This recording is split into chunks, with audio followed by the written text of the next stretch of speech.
अस्सलाम वालेकुम। ये टॉपिक चैप्टर सेकंड ईयर का टॉपिक सेकंड है इसका, फील्ड्स ऑफ फोर्सेस। मैंने आपको पहले बताया था कि ये जो दो चार्जेस हैं, पॉजिटिव और नेगेटिव चार्जेस, इन दोनों के दरमियान जो है वो फोर्स ऑफ अट्रैक्शन या रिपल्शन है। तो ये वाली जो है इनका एक फील्ड है, ये नहीं कि एक चार्ज पड़ा हुआ है और काफ़ी दूर तक भी हम उसकी force of attraction repulsion can B experience, but it is not possible. उसका एक ख़ास एरिया होता है। जैसे हम अपना बाजू अपना लंबा करें आगे पीछे या साइड पे या कहीं भी ऊपर की तरफ हम करते हैं, तो ख़ास डिस्टेंस तक we can stretch our arm. हम उससे ज़्यादा हम उसको नहीं कर सकते, हम झुक भी ज़्यादा नहीं सकते जितना हमारी एबिलिटी होती है। इस तरह उनकी भी एक एबिलिटी होती है कि वो फोर्स उस मसलन आपके पास जो है वो चार्ज पड़ा हुआ है, ये चार्ज पड़ा हुआ है आपके पास,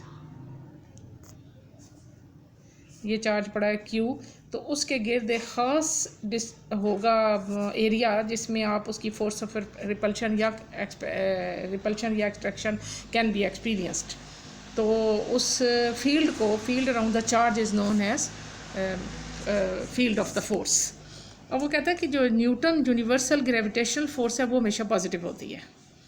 क्यों पॉजिटिव होती है? क्योंकि अर्थ attracts each and everything towards itself, और वो हमेशा अट्रैक्टिव होती है। ये जो कूलम फोर्स होती है ये अट्रैक्टिव भी होती है और रिपल्सिव भी होती है, because same charges repel each other and opposite charges attract each other, but gravitational field is always attractive. अब वो जो है to describe the mechanism by which the existence of forces is accepted, उसको जो है वो मैयर करना जो है वो किसने किया? माइकल फेरेडे ने। कंसेप्ट ऑफ इलेक्ट्रिक फील्ड उसने बताया। किसने? माइकल फेरेडे ने ये बताया कि एक चार्ज के गिर्द एक फील्ड होता है जिसके अंदर हम फोर्स ऑफ रिपल्शन या अट्रैक्शन जो है वो महसूस कर सकते हैं, हम कैलकुलेट कर सकते हैं। तो उसमें ये जो फील्ड है, इसमें आप देखें ये जो डायग्राम आपको ये बताई गई है, ये वाली अपनी बुक खोलें और उसमें देखें ये जो डायग्राम है 12.2 के ऊपर देखें जो चार्ज है।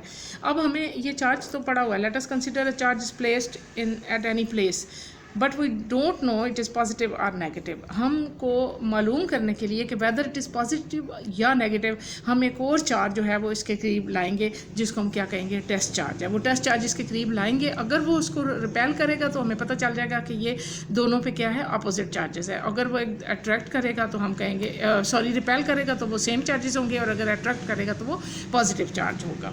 अब देखें हमने इलेक्ट्रिक फील्ड इंटेंसिटी या इलेक्ट्रिक फील्ड की जो ताकत है वो जहाँ पर चार्ज पड़ा हुआ है उसके गिर्द फोर्स है, तो फोर्स पर यूनिट चार्ज जो है वो क्या है? Electric field intensity. ये जो है electric field intensity E is equal to F over Q naught. Q naught वो चार्ज है जो हमने Q नॉट जो है वो इसके करीब लाएंगे तो कुछ डिस्टेंस पे, तो हम वहाँ पर उसकी फोर्स ऑफ अट्रैक्शन या रिपल्शन कैन बी एक्सपीरियंस्ड। ठीक है। अब देखें electric field intensity is the force per unit charge है। It is measured in newton per coulomb, और इसका यूनिट जो है it is a vector quantity at direction is same that of the force. अब हम इसकी क्यू नॉट की वजह से हम इसकी फोर्स कैलकुलेट करेंगे, तो आपके पास जो है वो F किसके बराबर आता है? 1/4 pi epsilon naught Q1 Q2 over R square. ये Q1 और 2 है। यहाँ पर क्योंकि हमने चार्ज Q और Q किया हुआ है, यानी Q1 जो है वो Q है, Q2 जो है Q नॉट है, इसलिए हम यहाँ पर इसकी वैल्यू लगाएंगे। ये देखें नीचे इसने वैल्यू लगाई है Q not over R square, नीचे Q नॉट लगाया, Q नॉट से वो कैंसिल हो जाएगा। ठीक है। यानी ये हमारे पास जो है हमने फोर्स क्या लगाई है? फोर्स हमने लगाई है ये वाली जो मैंने आपको बताई है, ये वाली Q not Q1 Q2। Q1 जो है Q है जो कि चार्ज फील्ड में पड़ा हुआ है, और Q नॉट जो है वो चार्ज है जो हम उस फील्ड में लाए हैं, वेदर इट इज़ पॉजिटिव और नेगेटिव, तो हम उसकी वैल्यू जो है वो वहाँ पर लिख सकते हैं। जब हमने इलेक्ट्रिक फील्ड F की वैल्यू लगाई तो आपके पास आ गया 1/4 pi epsilon naught Q over R square, और R क्या है? यूनिट वेक्टर है। ये आपका चैप्टर जो है वो इसका सेकंड फील्ड ऑफ फोर्स हो गया। अब ये जो ये जो फोर्सेस हैं ये जो पॉजिटिव और नेगेटिव फोर्सेस हैं दो अपोजिट चार्जेस के दरमियान या सिमिलर चार्जेस के दरमियान, तो वो जो है वो इमेजिनरी हम लाइंस ड्रॉ करते हैं जिसकी वजह से हमें पता चलता है कि ये वेदर पॉजिटिव चार्ज है या नेगेटिव चार्ज है। तो वो है हमारे पास electric field lines. These usual representation of electric field can be represented by imaginary lines which are called electric field lines.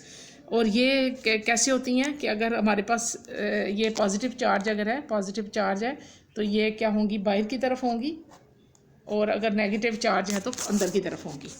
ठीक है, ये डायग्राम आपको दी हुई है ये ऊपर। ये देखें, ये दो चार्जेस जो हैं वो एक दूसरे को रिपेल कर रहे हैं, इसलिए दरमियान में स्पेस है।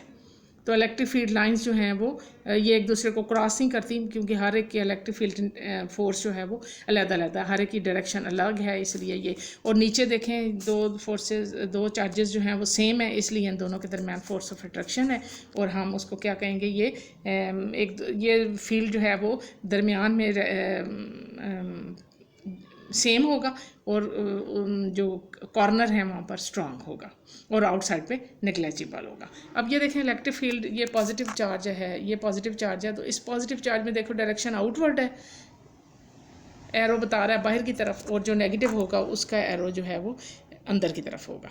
तो ये एरोज़ जो हैं ये हमें बताते हैं कि ये जो हमने लाइंस बनाई हुई हैं, ये वाली लाइंस कौन सी क्या कहलाती हैं, इलेक्ट्रिक फील्ड लाइंस। इसकी जनरल डेफिनेशन क्या है कि number of lines per unit area passing perpendicular through the area is proportional to the magnitude of the electric field. ये इमेजिनरी लाइंस है, और ये field line start from positive, ये start कहाँ से होती हैं, पॉजिटिव से नेगेटिव तक स्टार्ट होती हैं। अब हम इनकी प्रॉपर्टी जो है वो जनरल हम पढ़ते हैं, इनकी क्या प्रॉपर्टी होती है, ये आपका ऑब्जेक्टिव में भी आ जाता है। ये बस आपने इसमें से इलेक्ट्रिक फील्ड लाइंस की डेफिनेशन याद करनी है, ये जो डायग्राम है ये आपने देखनी है। उसके अलावा मैं आपको इसका ऑब्जेक्टिव जो है वो सेंड करती हूँ, साथ इसके वो ऑब्जेक्टिव इसका आ जाएगा, और साथ इसकी ये प्रॉपर्टीज़ हैं जिनमें से आप ऑब्जेक्टिव सॉल्व कर सकते हैं। पहली प्रॉपर्टी ये है कि ये जो इलेक्ट्रिक फील्ड लाइंस हैं ये निकलती कहाँ से हैं, पॉजिटिव से निकलती हैं और नेगेटिव पे एंड होती हैं। Tangent to find line any point gives the reaction of the electric field at that the tangent to the field lines at any point gives the direction of the electric field at that point. उसके बाद ये line जो है closure होती हैं जहाँ पर field strong होता है, और जहाँ पर ये एक दूसरे की लाइंस फर्दर अपार्ट होती हैं जहाँ पर ये वीक होता है। No two lines cross each other, why, because E has only one direction at any given point. If the lines cross E could have more than one direction. Is it clear?